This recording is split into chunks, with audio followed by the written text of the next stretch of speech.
2, 3. Assalamualaikum warahmatullahi wabarakatuh. Salam Om Swastiastu, Namo Buddhaya, Rahayu, Salam Kebajikan. Perkenalkan, nama saya Muftahul Jannah dari Fakultas Ilmu Sosial dan Ilmu Politik. Perkenalkan, nama saya Sandia Farais Narko dari Fakultas Ilmu Sosial dan Ilmu Politik. Perkenalkan, nama saya Sintia Putri Maharani dari Fakultas Ilmu Sosial dan Ilmu Politik. Perkenalkan, nama saya Gilang Ramadan dari Fakultas Keguruan dan Ilmu Pendidikan. Kami dari kelompok 6 akan menampilkan hasil kerja kelompok kami.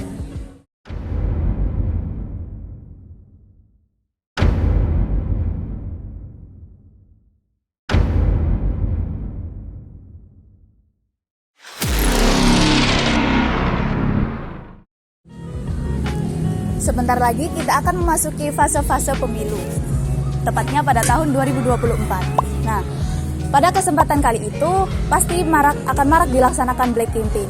Nah, apa sih Black Campaign itu? Pada kesempatan kali ini, kami akan menjelaskan kepada kalian mengenai Black Campaign atau kampanye hitam.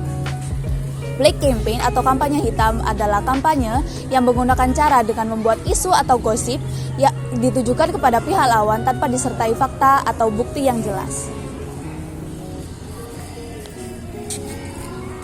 Tahun 2014 adalah tahun politik bagi negara Indonesia. Karena pada tahun itu Indonesia akan menyelenggarakan pemilu yang biasa disebut dengan pemilihan umum, yang akan dimulai dari pemilihan umum legislatif dan pemilihan umum calon presiden dan wakil presiden. Salah satu masalah yang sering muncul dalam pemilu ini adalah kampanye hitam yang biasa disebut dengan black campaign.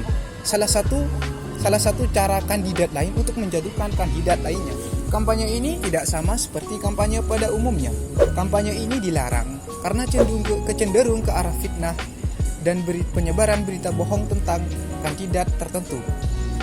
Penelitian yang dilakukan oleh mahasiswa UI, dahulu penyebaran informasi tersebut tentang black campaign dilakukan melalui media pamflet, majalah artikel, koran, dan lain-lain.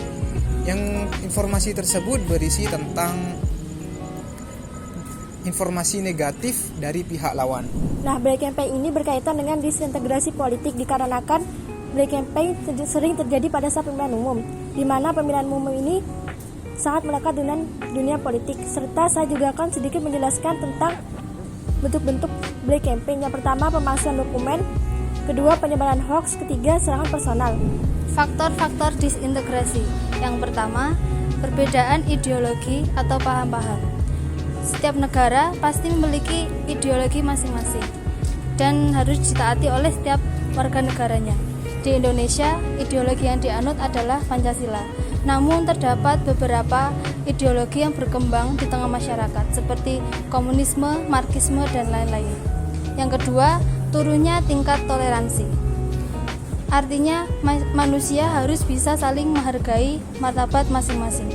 Manusia harus bisa menghargai setiap identitas individu. Dan yang ketiga, adanya kekuasaan. Terdapat struktur kekuasaan yang memberikan ruang bagi lahirnya disintegrasi. Salah satunya penyalahgunaan kekuasaan. Penyalahgunaan kekuasaan ini berupa pelanggaran hukum, pelanggaran HAM, dan lain-lain. Akibatnya akan terjadi ketidakadilan dan ketidaksetaraan dalam warga negara. Berikut merupakan 4 cara menghindari Black Campaign. Yang pertama, cari berita dengan nama besar. Seiring perkembangan zaman, banyak sekali berita dengan kredibilitas dengan sumber yang tidak jelas. Maka dari itu, kita harus menjadi pembaca yang berhati-hati dan pintar. Yang kedua, cermati penulis artikel. Karena pada saat ini, banyak sekali lahan yang bisa digunakan untuk melakukan Black Campaign. Mulai dari media sosial, forum online, ataupun blog. Sebelum mempercayai mentah-mentah konten yang ada baiknya kita mencari terlebih dahulu latar belakang dari penulis. Dan yang ketiga, pelajari cerita dari versi kompetitor. Hal ini dilakukan untuk mempertimbangkan cerita yang ada sehingga muncul versi tengah yang netral. Dan yang terakhir, jangan sebarkan hoax. Karena menyebarkan berita yang belum benar adanya akan mempercepat persebaran Black Campaign. Sekian dari kami. Jika ada kesalahan, kami mohon maaf karena kesempurnaan hanya milik Tuhan. Wassalamualaikum warahmatullahi wabarakatuh.